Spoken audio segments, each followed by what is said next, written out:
A very good evening and welcome to the Citizens for Recovery podcast. My name is young leader Blake Henderson. Joining me today again is Instagram superstar for the Melbourne City Football Club, Tanya Davis. Tanya, how are you? I'm good. How are you, Blake? I'm very well, thank you. Also joining us is again our partners for this podcast, Talking City's legend producer Matt McAday. Matt, how are you, mate? As I say every week, any time I get to spend with you, Blake, is the best time possible.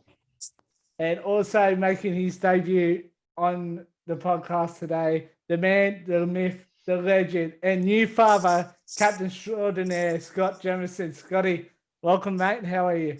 Thank you, Blakey. Thank you. I've been a bit disappointed I haven't been given a call up prior to this, so I'm glad I'm on it now, that's for sure. Well, you can blame Mel for that, mate. We did ask for you a little bit earlier, and he wouldn't let us have you. So don't get me started. You on were that, busy. Don't get me started on Elmer's show. I will not do that. But anyway, guys, just for the reason why we are here, we still are getting donations for the Citizens for Recovery for the Melbourne sector. Together, as a group, us three here plus another young leader have raised over $1,200 Australian. So again, I want to thank you on that. A little bit later on the show, we'll be having the head of CITC join us to just give you guys a little bit more information. Now, Scott, Citizens for Recovering, the CITC program. I know you love it. Talk to us about your experiences with it. With what, sorry?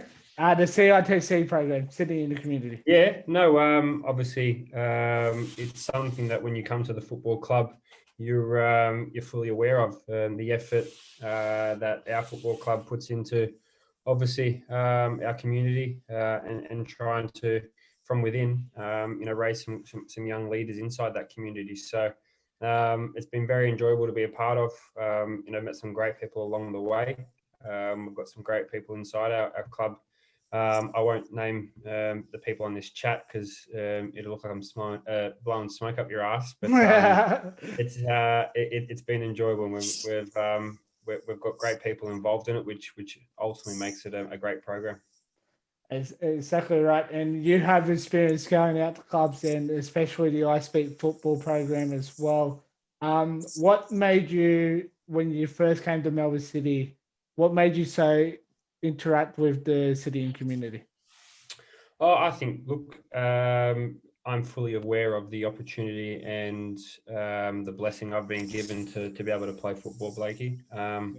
I don't necessarily take it lightly, and the opportunity to get out and spread any message I can is one that, is definitely not a burden. I think it's a great responsibility to do. And, with our message at Melbourne and trying to really, produce young leaders, but also help the community, it's something that I really enjoy. And if I can help one person or be it 100, it doesn't matter, as long as we can have a positive impact on the community and ultimately, make people feel as good as they can and inspire them to be the best version of themselves. I just want to say on behalf of the city and the community, thank you for donating your matchday shirt and the training top along with your boots. And I think you've donated as well. So I want to thank you for that as well. I'm going to hand it off to our two lovely co-hosts here to ask you a few questions, and I might butt in as well. So Tanya, Matt, take it away. Well, first of all, congratulations on your new baby. I think everyone has some baby questions for you. So Renee actually wants to know, how's the 3 a.m. feeding times going so far? Yeah.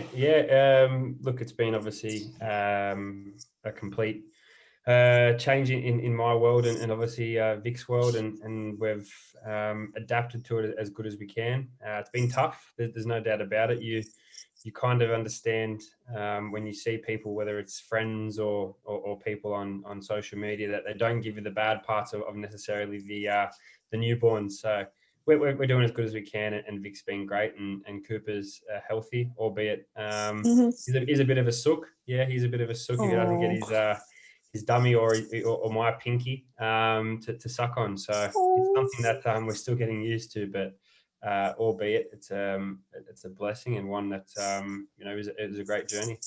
Yeah, okay, cool. Well, I actually have a question for myself because I'm a pet owner. I know you also have a puppa.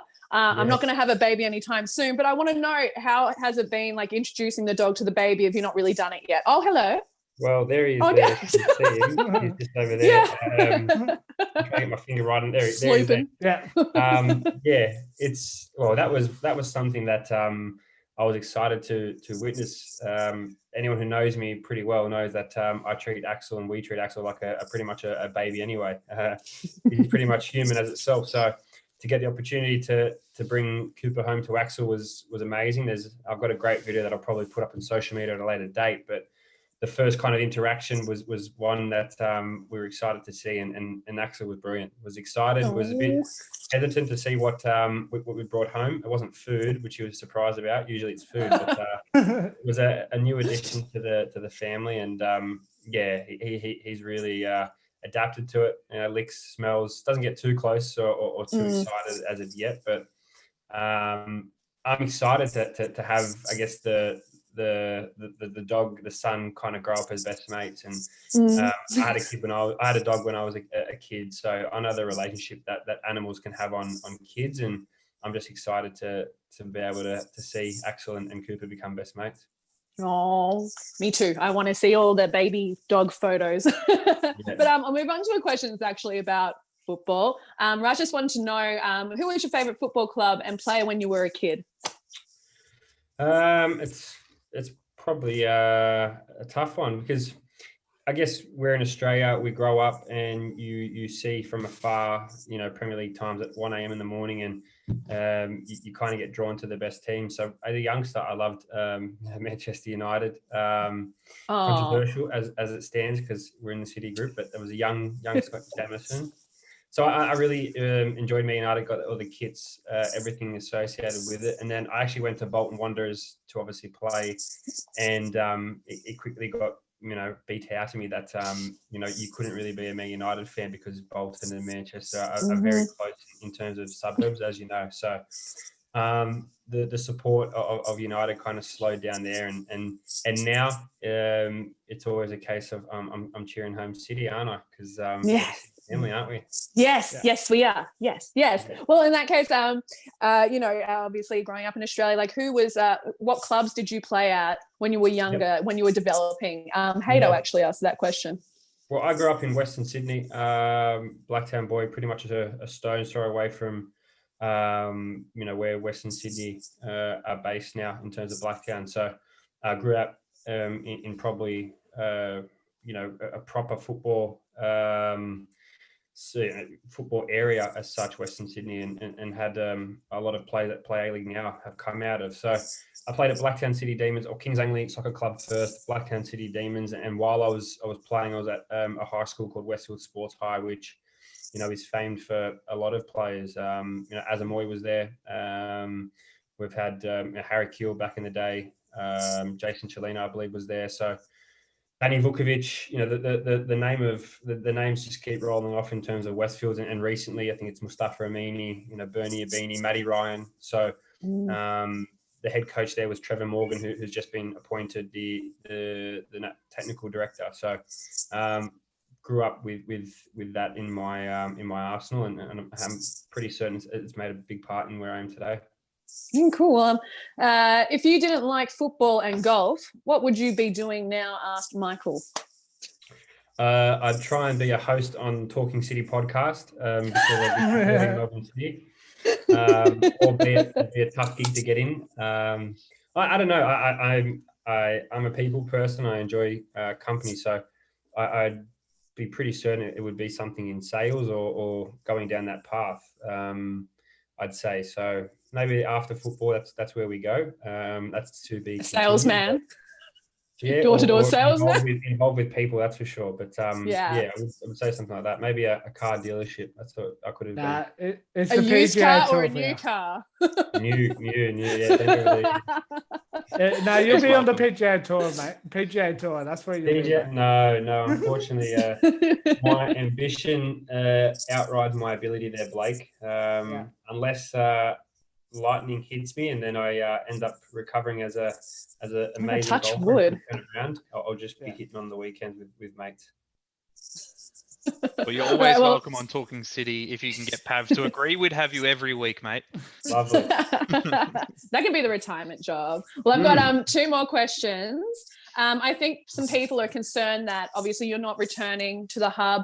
I think they're a bit worried that you might be starting to get a bit of a dad bod. So Life Smoothie, Jess and Chris wanted to know, how do you stay on track nutrition-wise, or have you dropped it all now and becoming, the dad bod? Yeah, no, there's no dad bod as such. I kind of gave myself a little bit of time off, in regards to trying to adapt to the early start of Cooper's life. But no, I'm still going all right. I've got friends who are involved with Life Smoothie who have helped out with a smoothie that is just a quick whip up, and it gives me a chance not to have to cook for Vic and I. So they've helped out. That's But good. I'll be getting back into proper training, albeit probably next week, and in preparation for the start of next season, I'd say. Okay, well, we have another question about kind of nutrition, or so much you don't like these. Petros wants to know, what do you have against chickpeas? So Petros is our chef at the training ground, Adonis Catering. A fantastic man, a very good chef, and a soon-to-be father also. So congratulations to him. I'm probably the biggest pain in the ass to Petros when it comes to the Melbourne City players because of the requests I have. And one of the requests I have is chickpeas. I don't see the need for chickpeas in any forms of life. I don't know why they're invented. I don't know So why. no hummus? You don't like hummus then? Like, no? I do like hummus, but I don't like chickpeas. The actual chickpeas themselves. Okay. And I get that. Yeah, so I do give Petros a hard time, but when you're one of the best chefs going around, you have to accept that people have requirements and requests. So that's why Petros asked that question, because let's just say I have a few requests in chickpeas, and some vegetables are definitely one.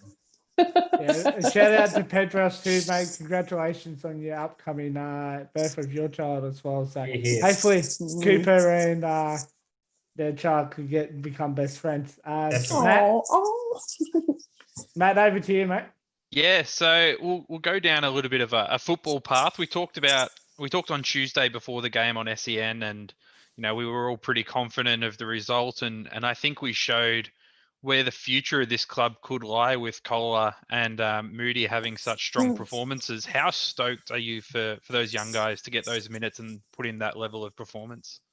Yeah, I think it's really good. I think we, in terms of the A-League, I think we've been a leading team in regards to giving opportunity to the youth, especially since I've been at this club. I believe we've been at the forefront of opportunities, and also at the same time maintaining a push to win stuff.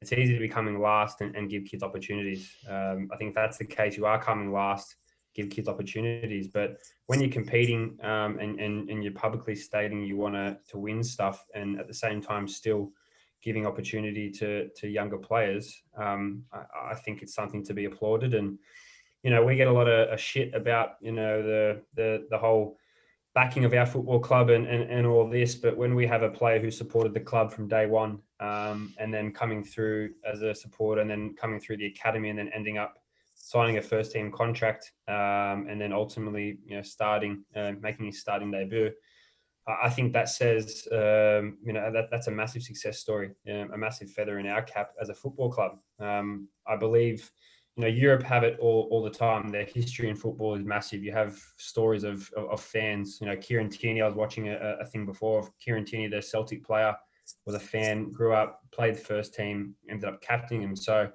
for us to have Stefan Kolakowski as a fan, now a first team player, is something that we should be shouting to the rooftops, and certainly driving that message. And for him and Moody to do well the other night was good. Wellesley came on, did well, and Nathaniel has done well at left back, albeit he can't kick with his left foot.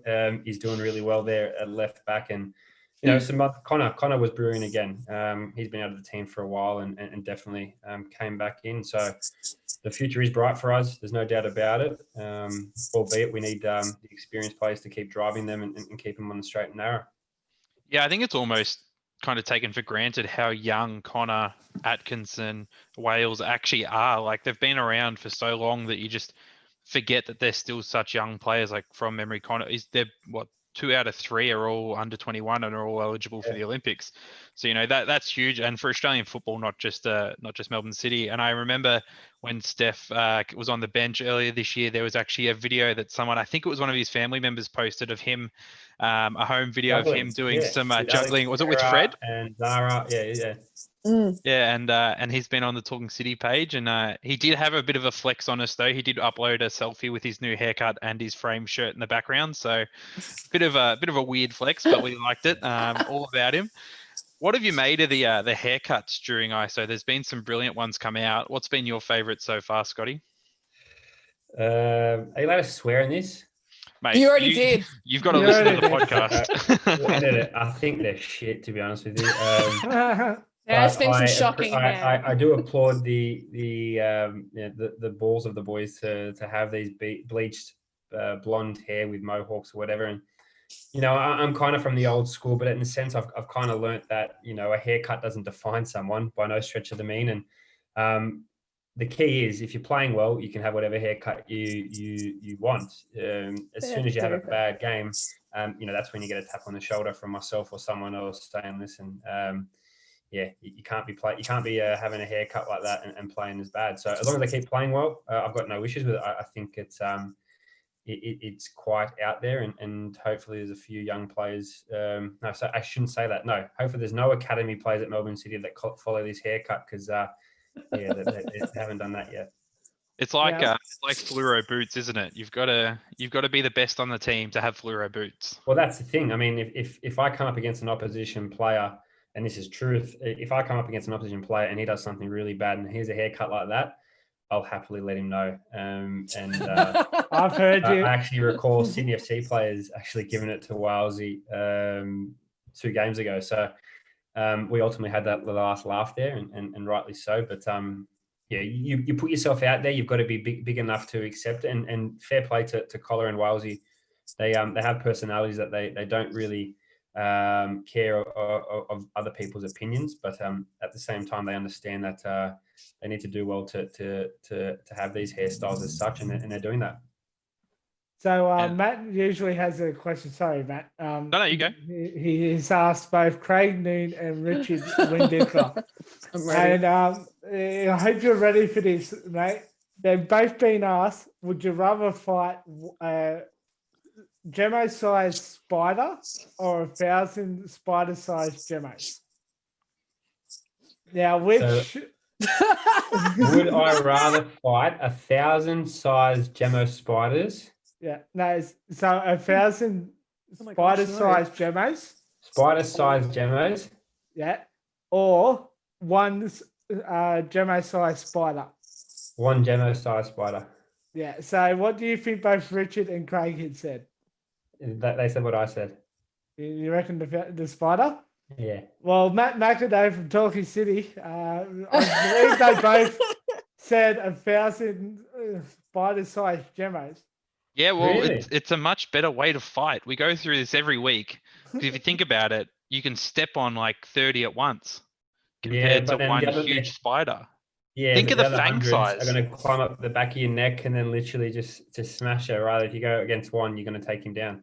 Yeah, but think of the size of the fang, and then you've got the width of the legs. Nah, I think you're wrong here, Jemo, and I'm not willing to accept your answer. But Well, I at least picked the it's your size. Gemo-sized spider. I picked the Gemo-sized spider only because, and I don't know if actually it is true now that I think about it, because I said that I was a centimetre taller than you. Probably, yeah. But yeah, I'm no, I like a 176. challenge. No, we're the same then. Okay, There you all go. right.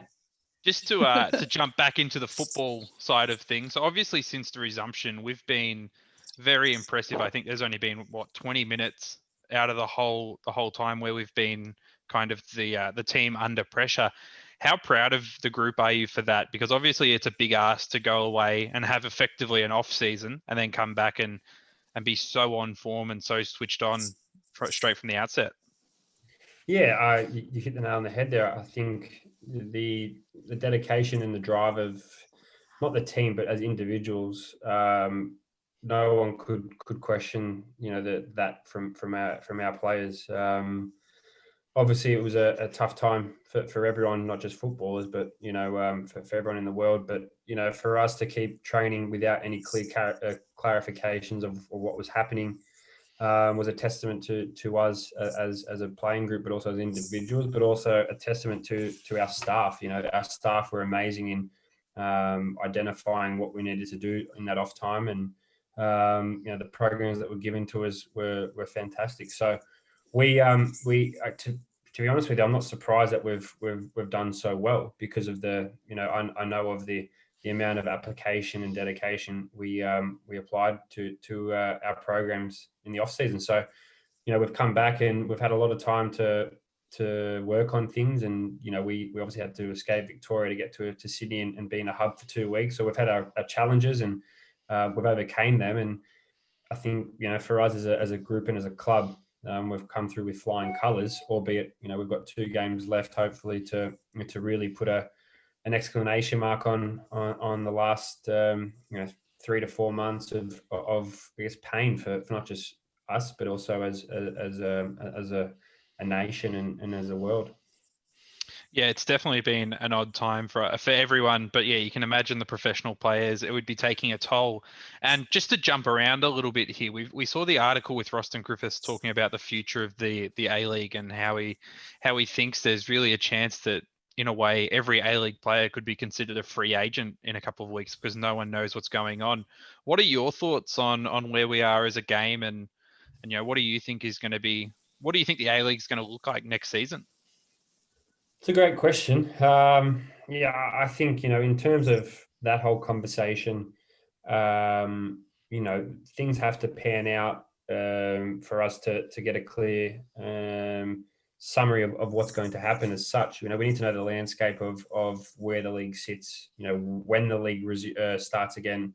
A lot of things have to be nutted out before, we start making assumptions of where we think we'll go. All I can say is at the moment, all we can control is what we're doing for the next 2 or 3 weeks. And that just coincides with a game next Wednesday night, and then a grand final. But, behind the scenes, the PFA will represent the players.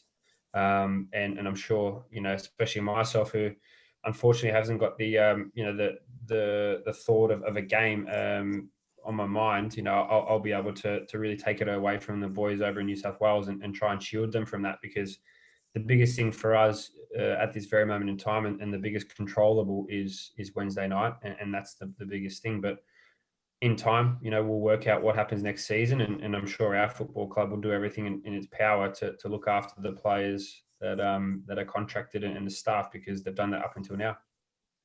Yeah, and it's definitely a credit to the club in the way that they've acted over this period. They were one of the first clubs to come out and say that they're not going to, be putting players or taking players off wages and stuff like that. So I think, a lot of credit needs to go to City and the way they've done things. I think this season, especially just from a personal point of view, the way the club's acted just across the board has been fantastic. The engagement with fans has been amazing. I still remember that night at the Imperial where we did that Q&A with yourself, Warren, and Scott Munn. And, the commitment from that night was the club's going to get better at the engagement. The club's going to do a lot. And I think they have. And people are very prepared to talk shit about clubs, but they don't often give the pat on the back when they deserve it. So, yeah, agreed on that one. Back to a bit of football, Jamo. We'll go back to some more fun stuff. In terms of our system, it seems to be the most complicated in the league. And I think we've had quite a few people say it. Is there kind of any insights you can give without giving away too much for the people at home to understand how hard it is to just play? It's not as if you're just going out there and making it up as you go. Yeah, I think we, as a playing group, we needed a bit of time to able to understand the philosophy that Eric brought in, and the benefit of having a long preseason helped us. But I also think that we still hadn't grasped it as much as we could have, due to the complexity of how complicated it is. And then with lockdown, that was a benefit of us too. We were able to work on it more. But as a system and as players, you have to understand and really concentrate when it comes to training, because the scenarios that Eric and the coaching staff put you in, and work on in training are some of the situations you'll find yourself in a game. So everything that we do in training is identified for games, and I think that's a real key to a successful coach is being able to put players in situations in training that'll replicate themselves on the weekend. And a lot's talked about our inverted fullbacks, and with myself being a fullback, you only learn probably one way as a fullback is running up and down and being as fit as you can. But with this system, it allows you to think a little bit different. It does take a little bit away from the overlapping traditional fullback, but at the same time, you are finding yourself a bit more central, and that in itself is something you need to work on. It's not easy being a fullback coming inside, because as a fullback, you've only got two entrances of the opposition. Your touchline is behind you, whereas when you're a centre midfielder, there's a 360 opportunity for players to come at you. So you need to be able to work on that in training, and that's what Eric does. So it's been great to learn this system, and there's so much more I think we can build on it, and that's exciting. Yeah, it definitely seems to suit the players that we've got in this year. It seems to be everyone knows their role. Everyone's ready to step in when needed. Is there much of a tweak in between opposition teams, or is the opinion that the system is strong enough to beat whoever's put in front of it? No. We identify the I guess the formation that an opposition team will play, and then it'll work off that. You find even the best teams in the world, they don't have one set way of playing. You need to be able to identify strengths and weaknesses of an opposition team, and then tweak things inside your system. The real spine of everything you work on is there, but you can work on little tweaks to be able to counter their weaknesses, and that's what we do as a team. We identify if a team plays 4 at the back, or they play 3 at the back, or we find that they press in a different way to other teams. You have to be able to manipulate that. So there's certain little tweaks that probably people don't get to blatantly see, but as players in it, and if it was really broken down to a fan of what's going on, they definitely understand that we do little different things for different teams. Yeah, that's definitely something that would be amazing to one day learn as a fan, to kind of understand how much goes into it. In terms of last night, the job for the boys was fairly simple. It was go out there and just don't get injured effectively. We had nothing really on the line. How proud of you, or how happy are you for Jamie to be able to get his goals and take the boot away and make sure it's his own rather than having to share it? And he didn't miss the penalty this time. Yeah.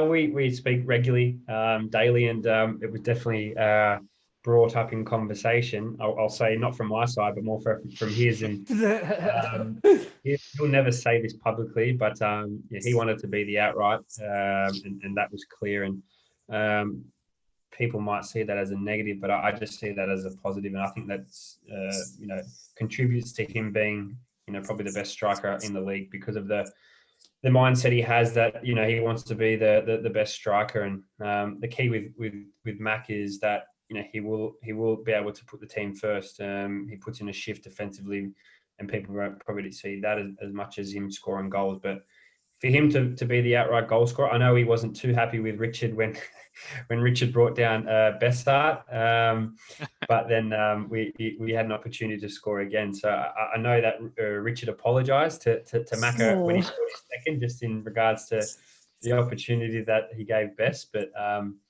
I think you saw from the celebration of all the boys getting around J Mac, because he's a very popular person inside our club, and a very humble guy for the standing he has in the game at the moment, being the Socceroos number 9, and he's earned the success he's had, and I think it's the 3rd season now he's scored over 20 goals. So first in history, I believe. Great feat, and he's doing really well. But hopefully he's got a few more goals left in him in the next 2 games, hopefully.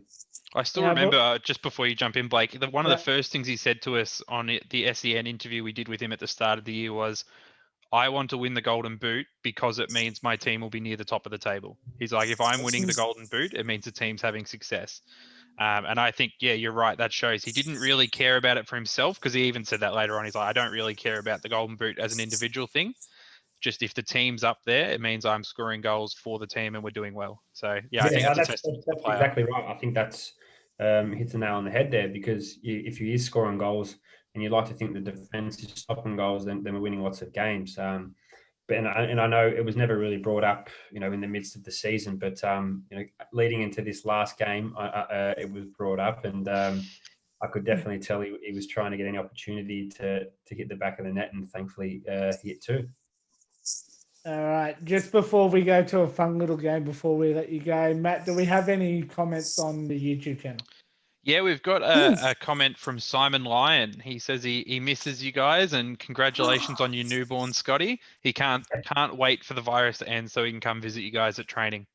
He's a legend, the Lion. Oh, I love Simon Lyon. Yeah, he's a legend. He always turns up with his friends, one being Jodie, who is she turned into a City fan, but she's also a rugby league fan, and they're great people to have. I know, Simon was unable to come to a few games because of the health of his family member, I believe. So hopefully, that's better. But that's a key to also what we miss is obviously the fans and the special people you meet along the way. And we get a lot of shit because of our fans and the amount of numbers, but make no mistake about it, we have some real special fans, and we're going to try and real build our fan base and keep continuing to be a real big family.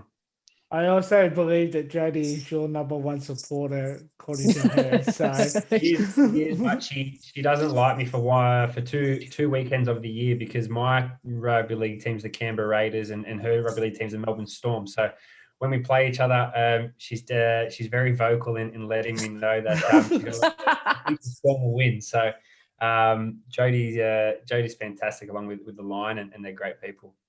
Do we have any more comments there, Matt? Or? Yeah, one more has just come through from Bilbo Baggins. He wants to know how to get noticed by A-League teams and how to try and play for them. So I'm assuming that's from a youth perspective. I don't think he's an old striker trying to sneak his way in. Well, if he is, tell him to send the CV through. You're never too old. I think it's just a case of playing and playing well in your respective team or league, and the more games you play and the better you play, you'll start getting noticed, and with that comes higher levels of competitiveness, and once you start hitting higher levels and doing well, you go to the next one, and then ultimately inside Australia it's the A-League. So if you keep doing well in your respective league, you never know, you could find yourself at an A-League team, and hopefully it's at Melbourne City. So I've got one more question. I forgot. I didn't realize I did write this down. It was from someone called SC Mac, and he wanted to know, Jamo, how often do you mow your lawns in winter? Yeah, so this is one of my good mates who lives across the road, literally across the road, and we probably see each other once every day. And when you're mowing the lawns, he's a helping hand, because I don't have a lawnmower and he does. So it usually trades off with him doing a lawnmower and I give him a beer, and then we're happy days. I love that. He's a good man, and he's someone that's helping out, obviously, with Cooper and his wife Vanessa. So we're lucky. So for Christmas, I'm going to get you a lawnmower. That's it. Yeah, a lawnmower. Yeah. Proper lawnmower. Before we let Scott go, we're going to play a little word associate game with you. These are A-League players or players around the word. So Tanya and Matt, please jump in with any players.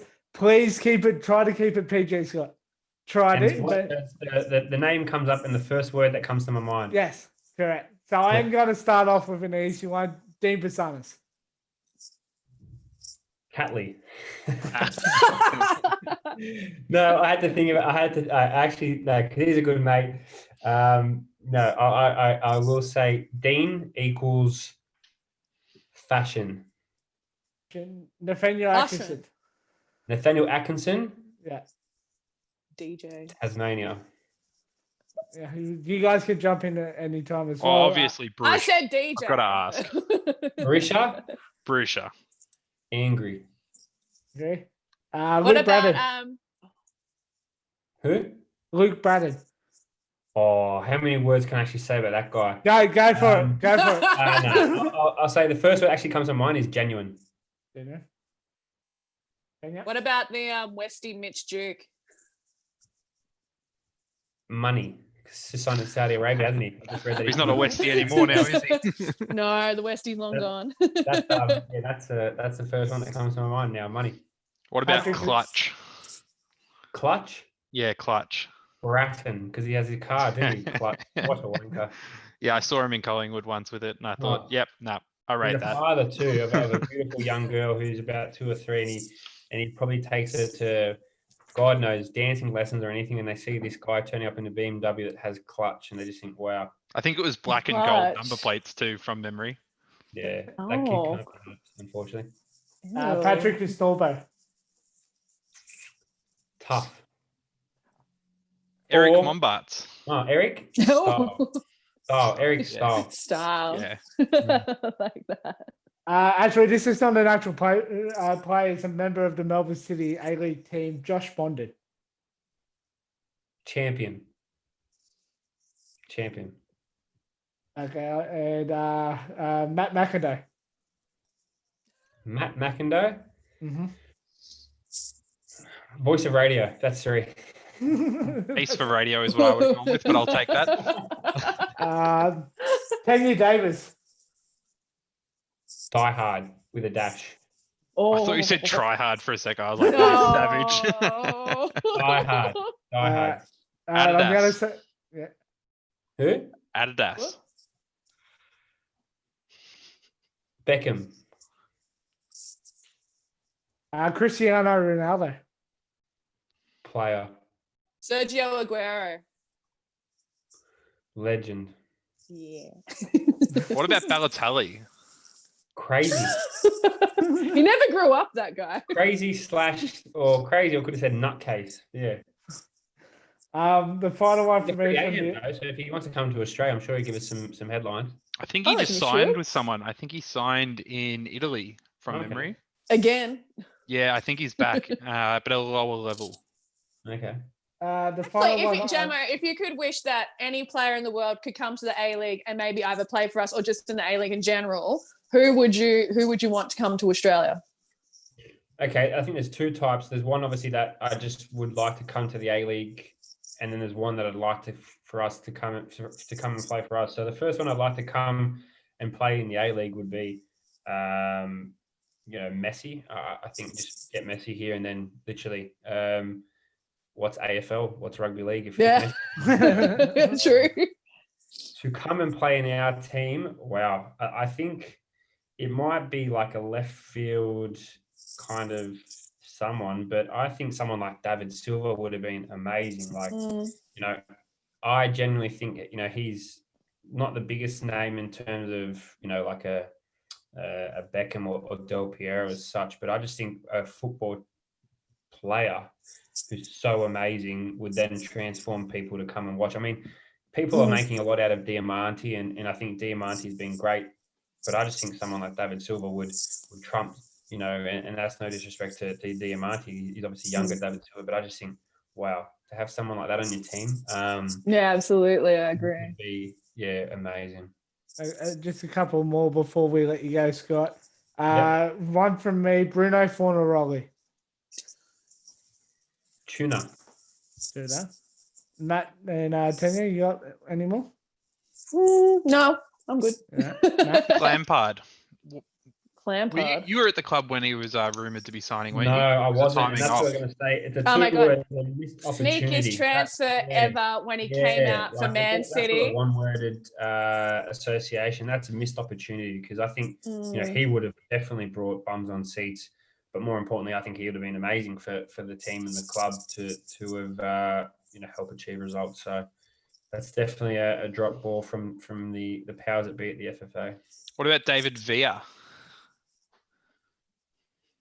Class, yeah, he was class. I actually don't know if I played against him. I was in the league when he was here. I just don't know if I played against him. You would have but- been lucky, mate. He only played, 4 games? Yeah, About that would have 300 been minutes. Yeah, I went to the away game in Sydney when Yeah. they played Sydney Yeah, FC. I remember That was playing it. against Sydney. He scored against Sydney, so Scored 2 days off the plane. yeah, that would have been great if he'd stuck it out for a whole year. Unfortunately, he didn't. But that's someone that hopefully we can try and, well, at least equal to him to try and entice to come down under and really help us.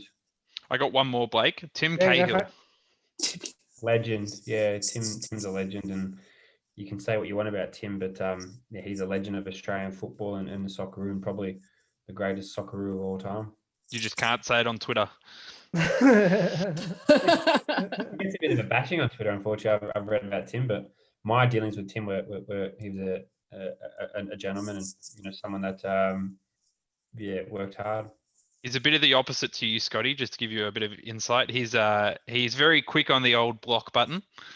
Yeah, I've read that too. Has he blocked Yeah, Talking City? Has he? Block happy. No, not talking City. We've been polite, but there was a whole thread on soccer Twitter blocked by Tim Cahill, and there was a lot of people who have been blocked for not saying very much. Yeah. Yeah. So Look, good on him. Look, if he doesn't want to read bad stuff, he doesn't want to read bad stuff. It is what it is. We better let you get back to dad duties, Yes. Gemma. On behalf of Citizens for Recovery, I want to thank you for taking your time out of your busy night to come on and have a chat with us. We really do appreciate it, mate. And I do make you a promise. When that Dunny toilet lands in Melbourne, I will be bringing my hazmat suit around with your jersey, your shorts, and everything, and the captain's armband, so you can lift it. Thank you very much. That'd be great. That'd be great. It's exciting. I just wanted to say one last thing while I've got Blake and Jamo here at the same time. I know we haven't known each other for a very long time, but both of you have been very welcoming in me being part of the club this season. And I just wanted to say thank you. And it is so good knowing both of you. And I think about you guys all the time. And I hope once all this COVID stuff is over, I can hang out with you guys again because I miss you guys.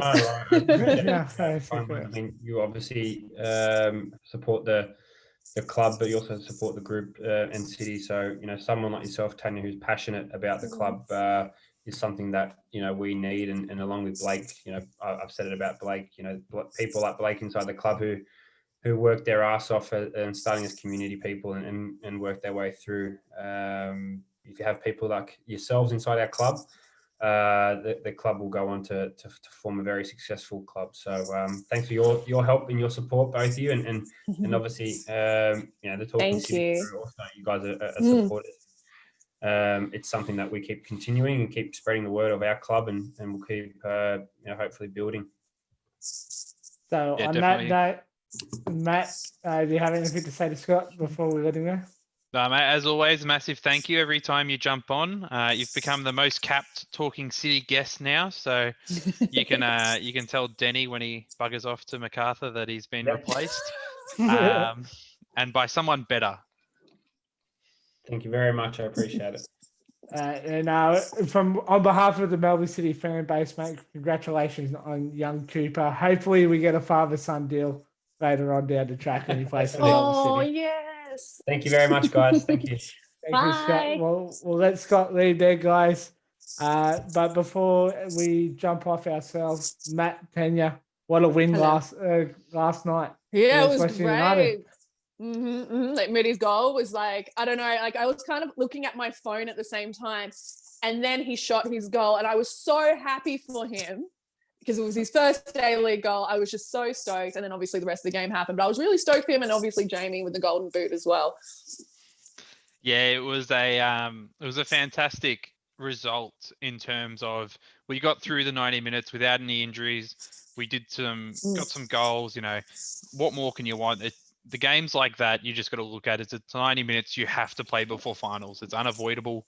You've got to get that last game done, and you've just got to try and get through without getting injured. And I think that's a huge shout out to be able to see these youngsters come through, and really they are the future of the club. Like that side was an impressively young side when you look at Atkinson, Metcalf, Collar, Moody, even Rami coming on, Lockie Wales, and even Rafa, he got about 5-6 minutes at the end. That was good, yeah. That's a huge window into the future of this club, and I think that's a fantastic way to do it, and it gets us a clean sweep against the Victorian Central Coast. So that's always something awesome.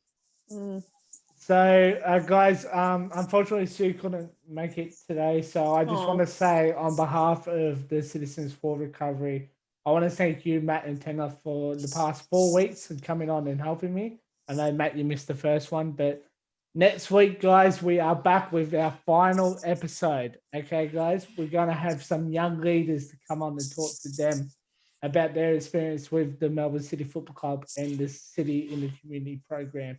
Again, in the bio down below, still time to donate. I know it's tough at the moment, but anything does help. I want to say on behalf of the CITC, thank you very much for your donation. On behalf of Matt McAdoo, always a pleasure, mate. Love your work. Thank you so much. Always good to be involved. And make sure you go follow Talking City on Facebook, Twitter, Instagram, and also subscribe to their YouTube channel. They've been so kind enough to let us use it for the And you can rewatch this. You can rewatch this as well if you've missed out. Yeah, and also go follow Tanya_Davis on Instagram and Tanya Davis on Twitter. So Tanya, thank you very much again. Wearing the red and white this week. So yeah, I thought I haven't worn this one in a while, so I like it. So on behalf of Melbourne City Football Club and the Citizens for Recovery, my name is Blake Henderson. Have a good night, guys. Thank